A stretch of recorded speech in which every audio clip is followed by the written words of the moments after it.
या गौसे मुआज़म नूरे हुदा मुख्तारे नबी मुख्तारे हुदा सुल्तान। আসসালামু আলাইকুম রহমতুল্লাহি তাআলা ওয়া বারাকাতুহু ওয়া মাগফিরাহ। সবাই কেমন আছেন? আশা করি ভালো আছেন। তো আমরা আজকে চলে যাচ্ছি খরমপুর কল্লা শহীদ রহমতুল্লাহ আলাইহির মাজার জিয়ারতে।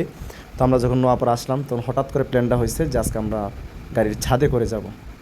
তো আগে প্ল্যানটা ছিল না, হঠাৎ করে প্ল্যানটা আমরা সবাই মিলে করলাম। তার আগে আমরা একটু খেলে নিচ্ছি, যেহেতু গাড়ি আসতে অনেক লেট হচ্ছে, প্রায় 1.5-2 ঘন্টার মতো লেট হয়ে গেছে গাড়ি আসতে। গাড়ি আসার আগ পর্যন্ত সবাই মিলে একটু খেলাধুলা করলাম, আনন্দ করলাম।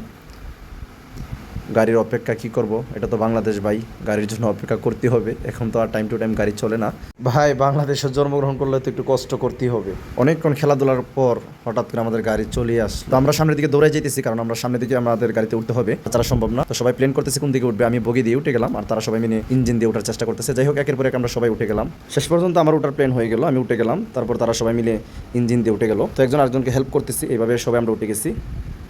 একের পর এক সবাই উঠে গেলাম। ওঠার পরে আসলে ভালোই লাগতেছে, আসলে জীবনের প্রথম ফার্স্ট আনন্দ লাগছে। আসলে সবাই মিলে গেলাম। আর আমাদের এই প্ল্যানটা ছিল না। অনেকে বলতে পারে যে আসলে ওনারা মনে টিকিট কাটে নেয়। দেখেন আমাদের টিকিটটা আপনাদেরকে দেখাই। কেমন সেই দোস্ত ট্রেনের সাথে অনুভূতি কেমন? মানে অসাধারণ জীবনের প্রথমে কেমন লাগছে? অনেক ভালো টিকিট করতে তবু আমরা সাথে উঠছি। টিকিট কাটার টিকিট আছে, টিকিট দেখাই দিব না হেমান জিগবো ভারত থেকে টিকিট করতে এই যে আমাদের টিকিট, কিন্তু সাথে উঠছি একটু বাতাস খাওয়ার জন্য। টিকিট টাকা সত্ত্বেও একমাত্র কারণ হইছে এই ছেড়ে জীবনের প্রথম উঠছি প্রথম। আসলে সবাই তো দেখতেই পেলেন, আমরা টিকিট কাটা সত্ত্বেও আমরা ছাদের উপর উঠলাম, কারণ এটা হচ্ছে আসলে একটা মানে আনন্দ। তারপরে ভিতরে একটু ভয় ভয় কাজ করছে। তো সবাই বলতেছে চলো না, কখনো তো উঠি নেই। তো তাদের কথা চিন্তা ভাবনা করে উঠে গেলাম। বর্তমানে আমি যে জায়গায় আছি এটা হচ্ছে আমাদের বাড়ির রাস্তা। তো এখান থেকেই আমাদের বাড়িতে যেতে হয়। আসলে আমাদের বাড়ির কাছে তো স্টেশন নাই, আমাদের রেল স্টেশন হচ্ছে আপনাদের নোয়াপাড়া।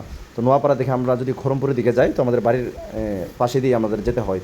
যাই হোক, শেষ পর্যন্ত আমরা মনতলা চলে আসলাম। তো যারা চিনে তো চিনি, বর্তমানে আমরা মনতলায় অবস্থান করতেছি। এখানে ট্রেন আপনার যাত্রী নিবে, তারপর আবার ছেড়ে দিবে।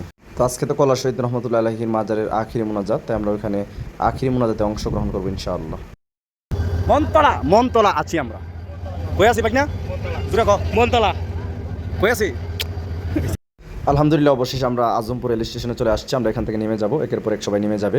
ফর্মুলা নামতেছে, তারপর আশাফুল, তারপর মোবারক, আমি একসাথে সবাই নেমে যাচ্ছি। এখান থেকে নেমে আমরা অটো রিক্সা ধরে আমরা চলে যাব কল্লা শহীদ রহমতুল্লাহ আলাইহির মাজারে। তো এখান থেকে আমরা মাজার উদ্দেশ্যে রওনা দিয়ে দিব, অটো রিক্সা নিব একটা, তারপর মাজার উদ্দেশ্যে রওনা দিয়ে দিব। ভিডিওটা সংক্ষেপ করতেছি। তো দেখতেই পারতেছেন আমরা এখন মাজারে অবস্থান করতেছি রাত্রবেলা। লাস্ট পর্যায়ে আমার মামা জামালউদ্দিন সুরমি সাহেবের সাথে দেখা হলো। উনি আবার আমাদের কাফেলার মধ্যে খাবারের ব্যবস্থা করেছেন, উনি আর ওনার শ্বশুর আব্বা মিলে। তো অনেক আপ্যায়ন করেছে, আমাদেরকে অনেকটা ভালো লাগছে, তাদের জন্য দোয়া রইল। ভিডিওটা আর লম্বা করতেছি না, আর অনেক ভিডিও ছিল, ভিডিওটা শর্ট করে দিছি। সবাই ভালো থাকবেন, সুস্থ থাকবেন। আবারও দেখা হবে অন্য ভিডিওতে। আসসালামু আলাইকুম রহমতুল্লাহ ওয়া বারাকাতুহু।